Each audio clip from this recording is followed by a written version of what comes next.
好，我开始演示一下。那这个的话是基于光电传感器的烟雾警报器的这么一个设计。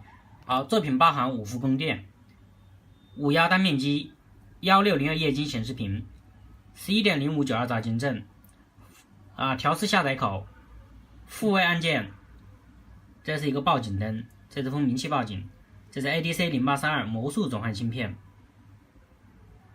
这是 DHD11湿度传感器，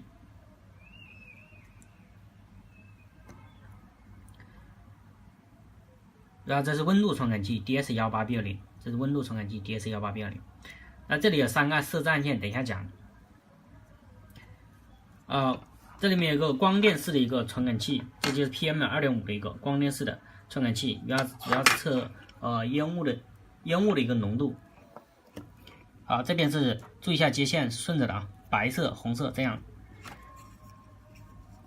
然后这个PM2.5 的传感器的它的原理是这样的，这样放烟的话从这个孔中间穿过，它里面呢是光电式的一个原理。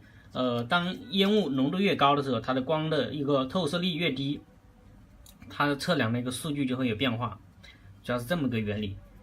这是一个光电式的一个传感器。这边是 CM800C 短信模块的一个短信模块，这是它的一个天线。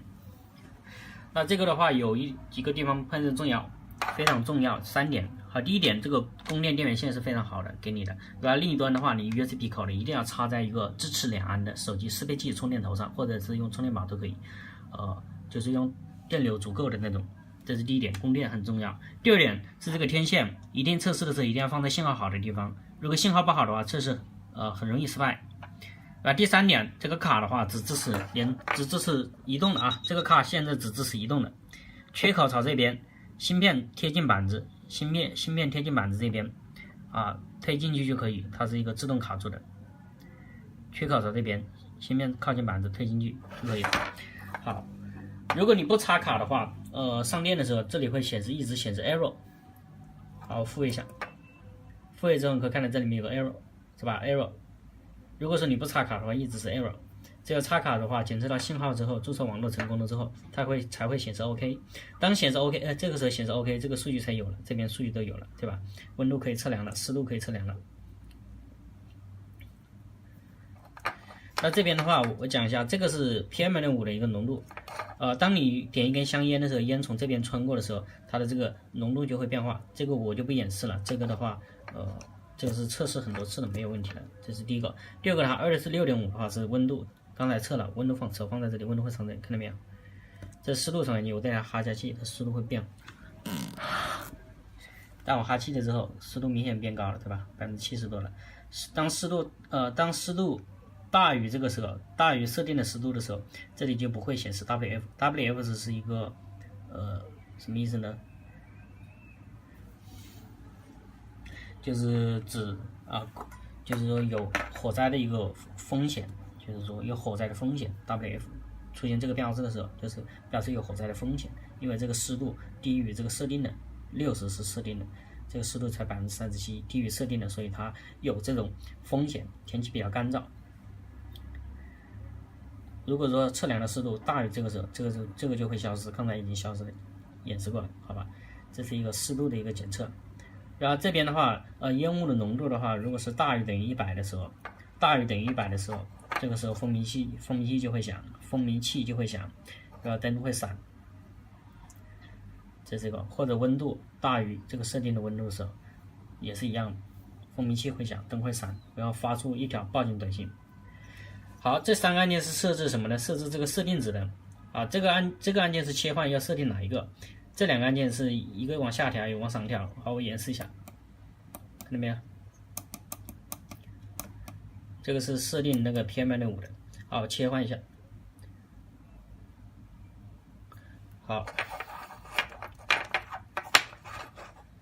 用模块重启啊。说了供电很重要，刚才模块重启。我这边信号不是很好啊。好，刚才是这2个设置了那个PM2.5 的设定浓度。好，我切换一下，这个时候设定温度的，看到没有？这是往下调，这是往上调。好，把温度调低一点，调到低于，看到没？蜂鸣器报警了，低于设定的值的时候，蜂鸣器响了，报警灯亮了，对吧？同时会发出一条短信。那这里面呢，发短信的话，这里面会显示 SM， 如果短信发送成功的时候，这个 SM 就会消失。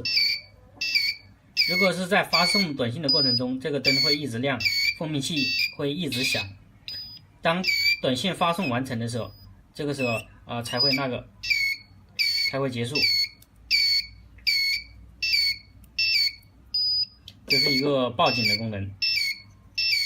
好，我再切换一下设置，这个就是设置那个。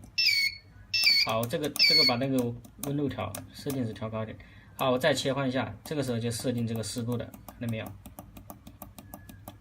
这是设置湿度的，对吧？好，演示完毕。